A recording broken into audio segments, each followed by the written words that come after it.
بسم اللہ الرحمن الرحیم۔ السلام علیکم۔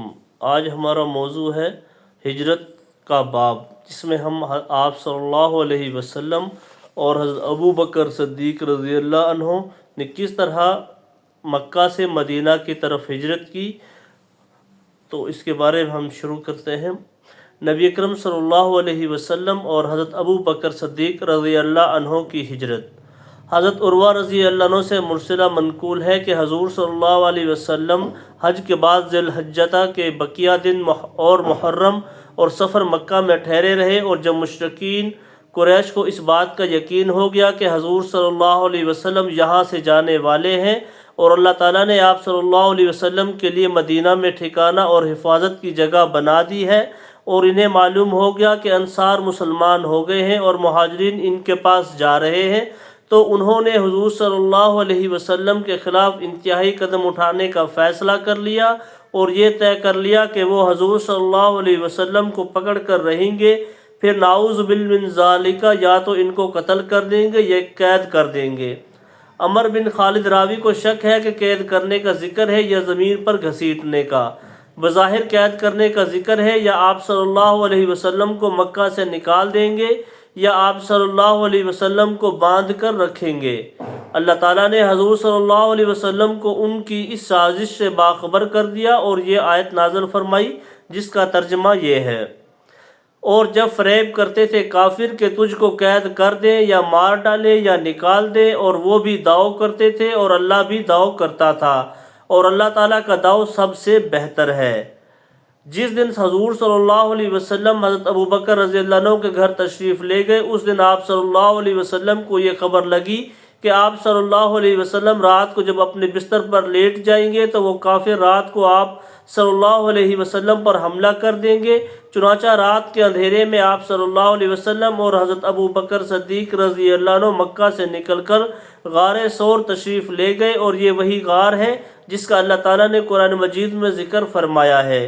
اور حضرت علی بن ابی طالب رضی اللہ عنہ حضور صلی اللہ علیہ وسلم کے بستر پر آ کر لیٹ گئے تاکہ جاسوسوں کو حضور صلی اللہ علیہ وسلم کے جانے کی خبر کا پتہ نہ چلے، اور وہ یہ سمجھتے رہے کہ یہ حضور صلی اللہ علیہ وسلم ہی لیٹے ہوئے ہیں، اور مشرکین قریش ساری رات ادھر ادھر پھرتے رہے اور مشورے کرتے رہے کہ بستر پر لیٹے ہوئے آدمی کو ایک دم پکڑ لیں گے، اور یوں ہی مشورہ کرتے رہے اور کوئی فیصلہ نہ کر سکے۔ اور باتوں ہی باتوں میں صبح ہو گئی۔ جب صبح ہوئی تو انہوں نے دیکھا کہ حضرت علی رضی اللہ عنہ بستر سے اٹھ رہے ہیں۔ مشرکین نے ان سے حضور صلی اللہ علیہ وسلم کے بارے میں پوچھا، تو حضرت علی رضی اللہ عنہ نے بتایا کہ انہیں حضور صلی اللہ علیہ وسلم کے بارے میں کچھ خبر نہیں ہے۔ اس وقت انہیں پتہ چلا کہ حضور صلی اللہ علیہ وسلم تو جا چکے۔ آپ صلی اللہ علیہ وسلم کی تلاش میں وہ مشرک سوار ہو کر ہر طرف چل پڑے، اور آس پاس کے چشموں والوں کو بھی پیغام بھیجا کہ وہ حضور صلی اللہ علیہ وسلم کو گرفتار کر لیں، انہیں بڑا انعام ملے گا۔ وہ تلاش کرتے ہوئے اس غار تک پہنچ گئے جس میں حضور صلی اللہ علیہ وسلم اور حضرت ابو بکر صدیق رضی اللہ عنہ تھے، حتیٰ کہ وہ غار کے اوپر بھی چڑھ گئے اور حضور صلی اللہ علیہ وسلم ان کی آوازیں بھی سن لی۔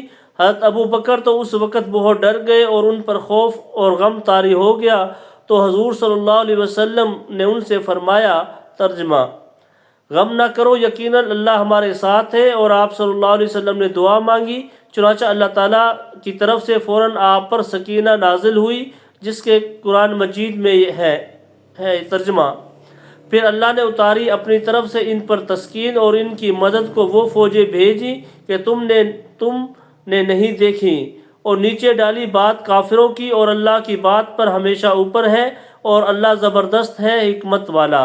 حضرت ابو بکر رضی اللہ عنہ کے پاس کچھ دودھ والی بکریاں تھیں جو روزانہ شام کو ان کے اور ان کے گھر والوں کے پاس مکے آ جاتی تھیں، اور یہ ان کا دودھ پی لیا کرتے۔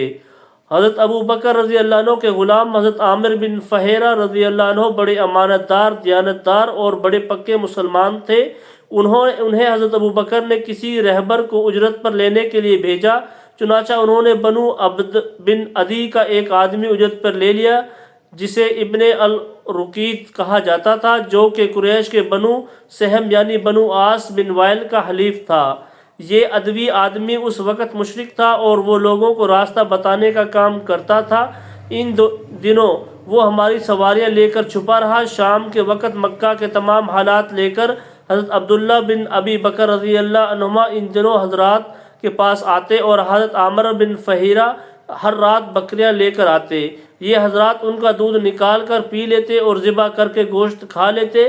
پھر صبح صبح حضرت عامر بن فہیرہ رضی اللہ عنہ بکریاں لے کر لوگوں کے چرواہوں میں جا ملتے اور ان کا کسی کو بھی پتہ نہ چلتا، یہاں تک کہ جب ان حضرات کے بارے میں شور و غل بند ہو گیا اور حضرت عامر بن فہیرہ نے آ کر ان حضرات کو بتایا کہ ان کے بارے میں لوگ خاموش ہو گئے ہیں، تو حضرت عامر بن فہیرہ اور ابن رویکت ان حضرات کی 2 اونٹنیاں لے کر آ گئے اور یہ حضرات غار میں وہ 2 رات اور 2 دن گزار چکے تھے۔ پھر یہ حضرات وہاں سے چلے اور ان کے ساتھ حضرت عامر بن فہیرہ تھے جو ان حضرات کی اونٹنیوں کو ہانکتے اور ان کی خدمت کرتے اور ان کی مختلف کاموں میں اعانت کرتے۔ حضرت ابوبکر رضی اللہ ان کو اپنے پیچھے باری باری بٹھا لیتے۔ حضرت عامر بن فہیرہ اور بنو عدی کے قبیلہ کے راستے بتانے والے کے علاوہ اور کوئی حضرات ان کے ساتھ نہ تھا۔ حضرت عائشہ رضی اللہ تعالیٰ عنہ فرماتی ہیں کہ حضور صلی اللہ علیہ وسلم حضرت ابوبکر رضی اللہ عنہ کے گھر روزانہ صبح یا شام کسی ایک وقت ضرور تشریف لاتے۔ چنانچہ جس دن اللہ تعالیٰ نے اپنے رسول صلی اللہ علیہ وسلم کو ہجرت کرنے کی اور اپنی قوم کے درمیان میں سے مکہ سے چلے جانے کی اجازت دی، اس دن آپ عین دوپہر کے وقت ہمارے ہاں تشریف لائے۔ اس وقت آپ پہلے کبھی تشریف نہیں لایا کرتے تھے۔ جب آپ صلی اللہ علیہ وسلم کو حضرت ابوبکر رضی اللہ عنہ نے دیکھا تو انہوں نے کہا کہ ضرور کوئی نئی بات پیش آئی ہے، جس کی وجہ سے حضور صلی اللہ علیہ وسلم اس وقت عادت کے خلاف تشریف لائے ہیں۔ جب حضور صلی اللہ علیہ وسلم اندر آ گئے تو آپ کو جگہ دینے کے لیے حضرت ابوبکر اپنی چارپائی سے ذرا پرے ہٹ گئے اور حضور صلی اللہ علیہ وسلم بیٹھ گئے۔ حضرت ابوبکر کے پاس اس وقت میں اور میری بہن اسما بنت ابی بکر رضی اللہ عنہما کے علاوہ اور کوئی نہیں تھا۔ حضور صلی اللہ علیہ وسلم نے فرمایا جو تمہارے پاس بیٹھے ہوئے ہیں انہیں باہر بھیج دو۔ انہوں نے عرض کیا یا رسول اللہ یہ دونوں تو میری بیٹیاں ہیں، میرے ماں باپ آپ پر قربان ہوں، ان کے یہاں رہنے میں کوئی حرج نہیں ہے۔ آپ نے فرمایا اللہ تعالیٰ نے مجھے چلے جانے اور ہجرت کرنے کی اجازت دے دی ہے۔ حضرت ابوبکر نے کہا یا رسول اللہ میں اس سفر ہجرت میں آپ کے ساتھ جانا چاہتا ہوں۔ آپ صلی اللہ علیہ وسلم نے فرمایا تم بھی ساتھ چلو۔